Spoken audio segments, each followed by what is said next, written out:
दोस्तों, अपने कर्मों के आधार पर मनुष्य मृत्यु के बाद परलोक जाता है। जहां व्यक्ति के अच्छे कर्म हुए तो वह यमलोक जाने से बच जाता है। वहीं अगर कर्म सही नहीं है तो फिर यमलोक जाना ही पड़ता है। वहां यमराज के कठोर दंड को भोगना पड़ता है और यमराज से सजा पाने के बाद मनुष्य और दूसरे जीवों को फिर से एक नया शरीर प्राप्त होता है और माता के गर्भ में आकर भी कष्ट भोगना पड़ता है। क्या है इसके पीछे की सच्चाई? आखिर क्यों माता के गर्भ में कष्ट का जिक्र किया गया है? चलिए दोस्तों, आज की इस खास वीडियो में इसी बात पर चर्चा करते हैं।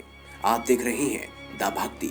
अगर अभी तक आपने हमारे चैनल को सब्सक्राइब नहीं किया तो देर किस बात की, अभी चैनल को सब्सक्राइब करें और बेल आइकन जरूर दबाएं ताकि ऐसी ही खास लेटेस्ट अपडेटेड वीडियोस आपको जानने और सुनने को मिलती रहें। गरुड़ पुराण के अलावा कई दूसरे धर्म ग्रंथों में भी जीव को माता के गर्भ में होने वाले कष्ट का जिक्र किया गया है। माता के गर्भ से बाहर आने के बाद जैसे ही मृत्यु लोक का वायु का स्पर्श होता है, जीव पूर्व जन्म और जन्म पूर्वक की बातों को भूलकर माया के बंधन में बंध जाता है। इसी के साथ फिर से अच्छे और बुरे कर्म करने में लग जाता है। लेकिन जन्म के तुरंत बाद वे रोता जरूर है और अपनी रोती हुई आवाज में पूछता है, कहां कहां। दोस्तों, आज हम आपको बताने वाले हैं कि गर्भ में जीवन कैसे पलता बढ़ता और किन किन कष्टों का अनुभव करता है। दोस्तों, जब जीव मां के गर्भ में प्रवेश करता है तब वह सूक्ष्म रूप में होता है। फिर 10 दिन के बद्री फल यानी कि बेर के समान कठोर होता है और इसके बाद अंडे का आकार लेता है। फिर सबसे पहले भ्रूण का मस्तिष्क बनना शुरू होता है। 1 महीने में मस्तक, दूसरे महीने में भुजा यानी कि हाथ और अंगों की रचना होती है। तीसरे महीने में हड्डी, नाखून, चर्म, रोम, लिंग और 10 द्वार के छिद्र निर्मित होते हैं। साथ ही चौथे महीने में स्किन, मांस, रुधिर, मेद, मज्जा और अस्थि की उत्पत्ति होती है। इन सब के बाद 5वें महीने में नंबर आता है क्षुधा और तशा के उत्पन्न होने की। 6ठे महीने में गर्भ की झिल्ली से आच्छादित होकर दाहिने कुशित में भ्रूण गर्भ में भीतर भ्रमण करने लगता है यानी कि घूमने लगता है।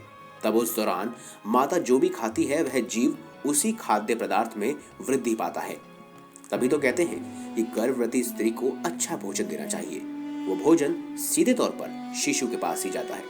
दोस्तों, अब आपको बता दें कि इस समय में जीव माता के गर्भ में मूल मूत्र के साथ जहां अन्य प्रकार के कृत और सूक्ष्म जीव भी पल रहे होते हैं, वह उन्हीं के साथ सोता भी है।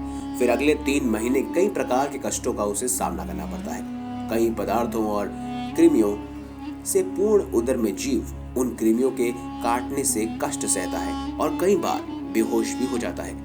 माँ जो भी कड़वा, कसैला, तीखा या नमक युक्त भोजन करती है, उसके स्पर्श से जीव के कोमल अंगों को कष्ट होता है। इस अवस्था तक जीव के पैर ऊपर और सिर नीचे रहता है और पीठ और ग्रीवा कुंडली आकार में रहती है।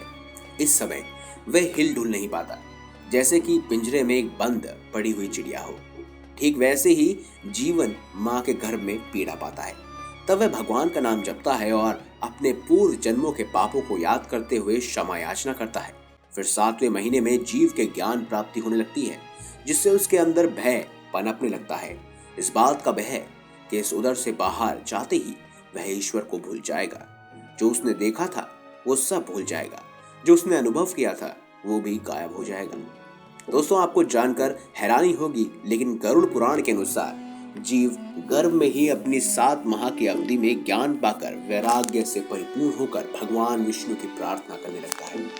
उनके चरणों में शरण पाने की विनती करता है। लेकिन जैसे ही धरती की वायु छूती है उसे, तब वह सब कुछ भूल जाता है और मोह माया की दुनिया में उलझ कर रह जाता है।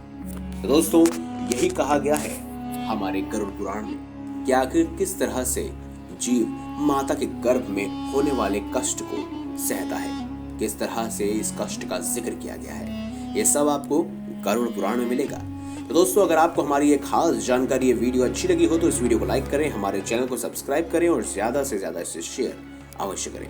मिलें अगली बार एक नई खास वीडियो के साथ। तब तक के लिए बहुत बहुत धन्यवाद।